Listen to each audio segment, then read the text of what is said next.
আচ্ছা ভেবে দেখ তো, এরকম একটা পরিবেশ, এক মায়াবী রহস্য ঘনা পরিবেশ, যেখানে অন্ধকার চুঁয়ে চুঁয়ে একদম নেমে এসেছে। আলোর সূক্ষ্ম রেখা সেই অন্ধকার ভেদ করে হালকা আভা দুটি সেই অন্ধকারে পড়ে একটা জাদুময় রহস্যময় একটা পরিবেশ তৈরি করেছে। ঠিক সেই পরিবেশে মাথার উপর আছে তেঁতুলতলা। হ্যাঁ, তেঁতুলটা তাও যে সে তেঁতুলতলা না, যথেষ্ট বড় তেঁতুল গাছ। আবার তেঁতুল গাছ মানে বুঝতে পারছিস টক। সেই তার নিচে একজন মানুষ বসে আছে।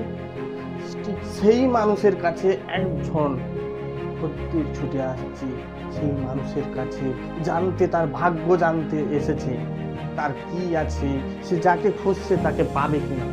তো তার চোখে মুখে প্রতিশোধের আগুন এই বুঝি পেলেই মানে একেবারেই একশো বলে ছবি করে দেবে।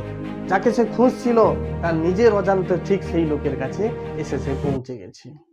এখন যে লোকটির কাছে এসেছে সে লোকটি হচ্ছে একজন বর্তমান নামজাদা একজন জ্যোতিষী, অ্যান অ্যাস্ট্রোলজার। জ্যোতিষী সে কি, যে সকলের ভাগ্য গণনা করতে পারে, one who predicts the future.